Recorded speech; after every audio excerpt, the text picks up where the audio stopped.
Oh, yay. The Vegas Golden Knights beat the New Jersey Devils 3-1 in what was their most complete game I've seen in I don't even know how long. Because not only did we hold New Jersey to like 15 total shots on goal, which I know is one more than last game against the Islanders, and we still lost that one, but just roll with me here. That's 29 shots on goal that we've allowed in 2 games back-to-back, which is the fewest in franchise history. And just overall, we've done a really good job limiting chances. And on top of that, tonight, we were actually able to put some into the back of the net.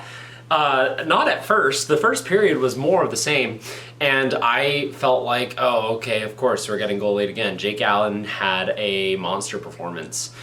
He still only allowed 3, despite there being 40 shots on goal. Don't love that, but Vegas really limited everything New Jersey. Like, we controlled the entire game.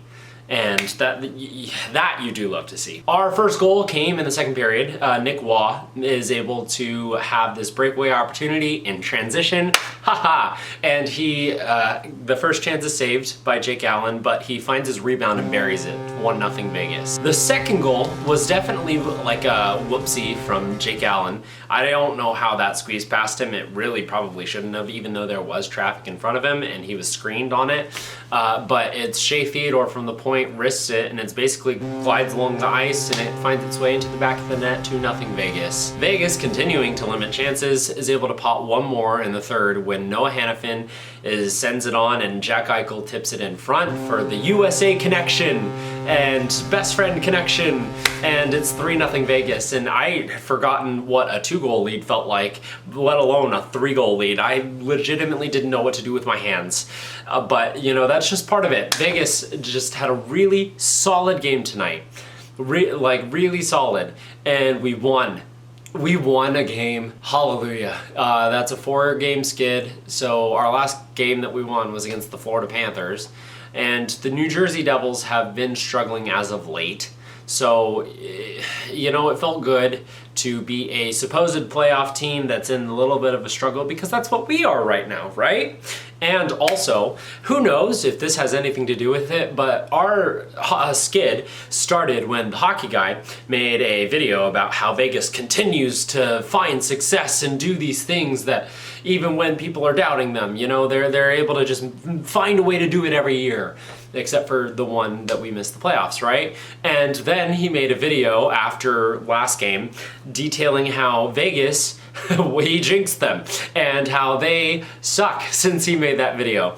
And so now that he made that video, all is right with the universe. It's all corrected. We're back on this course, and we're gonna have the game on Saturday against the Boston Bruins, which, please.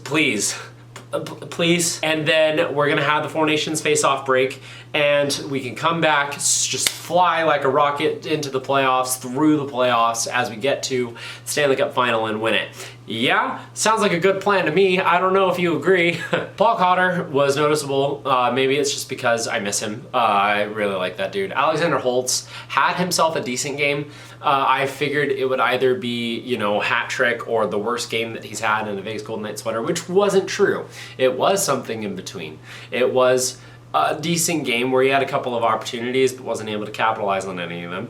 Aiden Hill has his 20th win of the season, which is a career high, and so I'm happy for him, but also like, oh my goodness, our starter has a career high of 20 and wins in a single season. That's great. I will say, out of all the positives that came out of tonight, our power play was not one of them. It struggled immensely this game, despite having numerous opportunities, including a double minor 4-minute where we just could not enter that zone. And our second power play unit has really struggled without William Karlsson.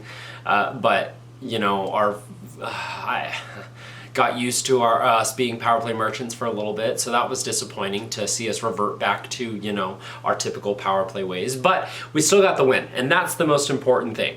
We should hopefully figure out the power play to be able to help us continue winning, you know. But I will take the win gladly, 100%.